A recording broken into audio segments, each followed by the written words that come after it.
Bharatiya Janata party के नवनिर्वाचित अध्यक्ष आदरणीय नितिन नवीन जी को आमंत्रित करूंगा कि वह हम सब कार्यकर्ताओं का उद्बोधन देकर मार्गदर्शन देने का कष्ट करें। श्रीमान नितिन नवीन जी।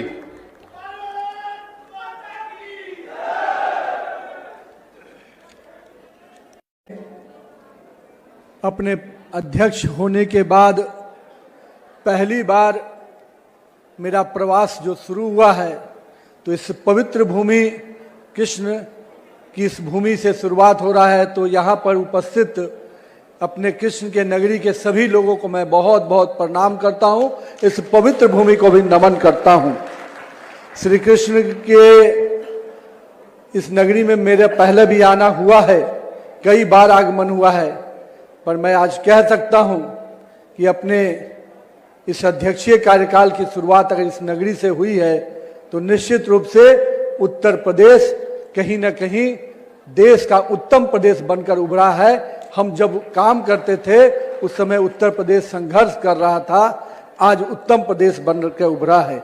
इसका नेतृत्व करने वाले हमारे देश के यशस्वी प्रधानमंत्री श्री नरेंद्र मोदी के नेतृत्व में लगातार उत्तर प्रदेश को नेतृत्व दे रहे हमारे मुख्यमंत्री आदरणीय श्री योगी आदित्यनाथ जी को भी मैं बहुत बहुत आभार व्यक्त करता हूं कि आपने उत्तर प्रदेश को उत्तम प्रदेश बनाने में पूरा संघर्ष किया है, पूरी पुरुषार्थ किया है। हमारे बीच में उपस्थित भारतीय जनता पार्टी के प्रदेश के अध्यक्ष पंकज चौधरी जी, हमारे राष्ट्रीय महामंत्री आदरणीय दुष्यंत गौतम जी, मंच पे उपस्थित आदरणीय सतीश जी, हमारे क्षेत्रीय अध्यक्ष आदरणीय अशोक कटारिया जी, निर्मय पांडे जी, हमारे हरिशंकर जी, राजू यादव जी, लक्ष्मी नारायण जी, प्रदीप सिंह जी, विनोद अग्रवाल जी, हमारे श्रीकांत शर्मा जी और तेजेश्वर सिंह जी, श्री किशन सिंह जी और हमारे अच्छे पात्र के वरिष्ठ हमारे गुरुजन चंचला जी, अंकुर दास जी, अनंत वीर दास जी, मैं आप सबको भी नमन करता हूं। साथ ही साथ यहाँ पर उपस्थित अपने पार्टी के सभी वरिष्ठ नेतृत्वगण जो यहाँ पर मंच पे उपस्थित हैं, साथ ही साथ इस कार्यक्रम में उपस्थित पार्टी के सभी कार्यकर्ताओं का भी अभिवादन करता हूं। मित्रों, हम लोग को ध्यान में है कि जब पहले हम लोग उत्तर प्रदेश की धरती पे आते थे तो यहाँ की चर्चा किस प्रकार की होती थी। माननीय मुख्यमंत्री जी अभी हम लोग को बता रहे थे कि किस प्रकार से बीमारू राज्य की चर्चा होती थी तो उत्तर प्रदेश, बिहार जैसे राज्यों का नाम लिया जाता था। पर हमें सौभाग्य मिला है कि हमारे देश के यशस्वी प्रधानमंत्री श्री नरेंद्र मोदी जी के नेतृत्व में आज देश का हर राज्य विकसित राज्य बनकर उभर रहा है और उत्तर प्रदेश उसका नेतृत्व कर रहा है। मैं इस बात को आज इसलिए कह रहा हूं मित्रों, जब हम आए थे मथुरा में अधिवेशन करने युवा मोर्चा के साथियों के द्वारा साथ, उस कालखंड में लगता था कि कब कहां कोई घटनाएं घट रही हैं, कब क्या हो जाएगा। और आज जिस कारण से उत्तर प्रदेश जाना जाता है अपने लॉ एंड ऑर्डर के लिए, उस कुशासन को समाप्त करने के लिए, और मैं कह सकता हूं कि बिहार में अगर जंगल राज था तो यहां पर भी उस अराजकता की सरकार थी जिसको हमारी नेतृत्व वाली सरकार ने समाप्त किया। आज बिहार हो या उत्तर प्रदेश हो, देश का उत्तर भारत का कोई भी राज्य हो, विकास के पटरी पर अगर आगे बढ़ रहा है तो इसका बड़ा देन कहीं ना कहीं भाजपा कार्यकर्ताओं को भी जाता है कि इन कार्यकर्ताओं ने अपने समय का संघर्ष किया और उस संघर्ष के बल पर आज देश में अपनी सरकार बनी। और एक बार नहीं, तीन बार अगर देश में भाजपा की सरकार बनी तो इसका श्रेय कार्यकर्ताओं को जाता है। मैं साथ ही साथ उत्तर प्रदेश के विकास में जिस प्रकार से काम हो रहा है, मैं माननीय मुख्यमंत्री जी को बहुत बहुत बधाई देता हूं कि जिस राज्य में बनारस से लेकर हम कह सकते हैं अयोध्या से लेकर और आज काशी की इस नगरी में भी, काशी के और मथुरा के इस नगरी में भी जिस प्रकार से सांस्कृतिक विरासत को आप आगे बढ़ा रहे हैं, निश्चित रूप से भारत का एक एक सनातनी व्यक्ति अपने आप में गर्व करता है कि ऐसी सरकार हमने बनाई है जो सनातन के परंपराओं को जीवित रखकर आगे बढ़ा रहा है। माननीय मुख्यमंत्री जी, आपने केवल सांस्कृतिक विरासत को ही नहीं, सांस्कृतिक राष्ट्रवाद की जड़ों को ही मजबूत नहीं किया है, आपने उत्तर प्रदेश में विकास की गाथाओं को भी आगे बढ़ाया है।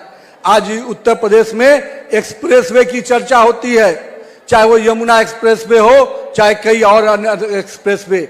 ये दिखाता है कि उत्तर प्रदेश विकास के पटरी पे अब देश के उत्तम राज्यों में ही नहीं, विदेश में जो ऐसी सड़कें दिखती थी, आज उत्तर प्रदेश में भी वैसी सड़कें दिख रही हैं। ये एक बड़ा श्रेय एनडीए की सरकार को जाता है, नरेंद्र मोदी को जाता है और योगी आदित्यनाथ जी को जाता है।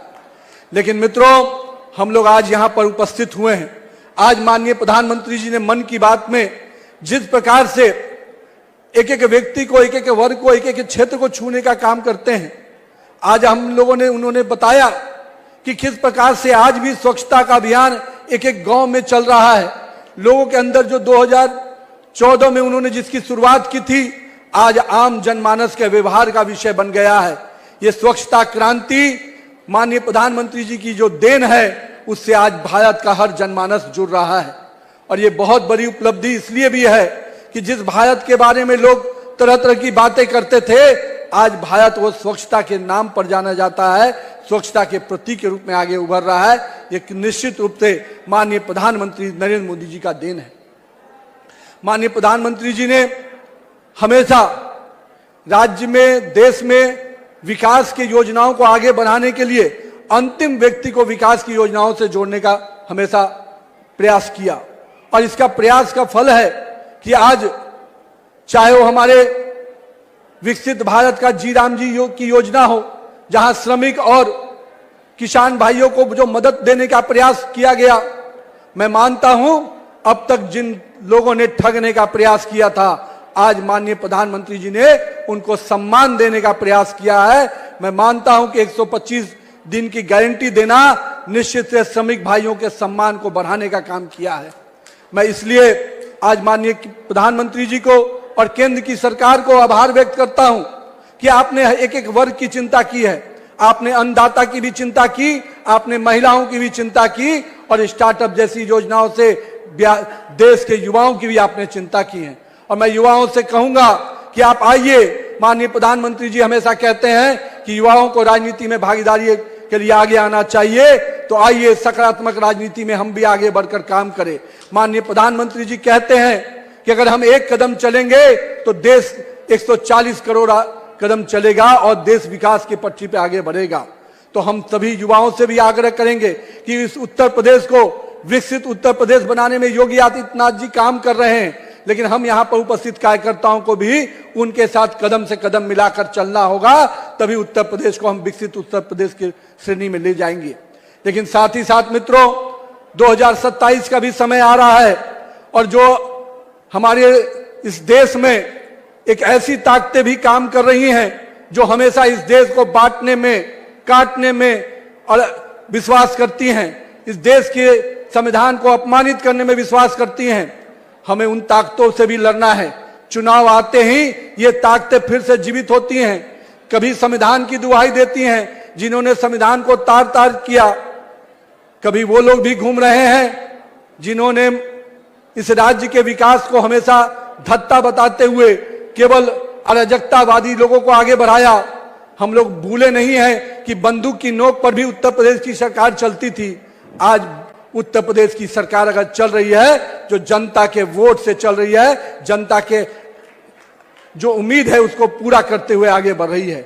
मैं इसलिए कहूंगा मेरे कार्यकर्ता भाइयों, 2027 के चुनाव की दृष्टि से भी आप सब कोई कमर कस लीजिए, क्योंकि उत्तर प्रदेश जिस प्रकार से विकास की पटरी पर तेजी से आगे बढ़ रहा है, कुछ लोगों को पसंद नहीं आ रहा है। जो लोग राजनीति को मैं मानता हूं टाइम पास समझते हैं, जो कुछ समय चुनाव आएगा तो आते हैं और फिर विदेश चले जाते हैं, वो उनको भी सबक सिखाने का समय फिर आता है। इसलिए 2027 के चुनाव के दृष्टि से भी मैं कार्यकर्ताओं से आग्रह करूंगा, अपने बूथ को मजबूत कीजिए, आज मन की बात हम लोगों ने सुनी है, अब अगले फरवरी महीने में भी हर बूथ पर हम मन की बात को सुनेंगे और माननीय प्रधानमंत्री जी का जो देश और दुनिया को जो निर्देश रहता है उसके साथ साथ हम अपने बूथ को भी मजबूत करेंगे। तो आइए मिलकर फिर से 2027 में एक योगी आदित्यनाथ जिस प्रकार से इस राज्य के विकास में लगातार लगे हैं, हम सब भी अगले 1 वर्ष जनता की सेवा में और तत्पर होकर काम करें ताकि हम इस राज्य को उत्तम राज्य बना पाएं। बहुत बहुत धन्यवाद। इस कृष्ण की नगरी को, वृंदावन की इस नगरी को फिर से नमन करता हूं। बहुत बहुत अभिनंदन।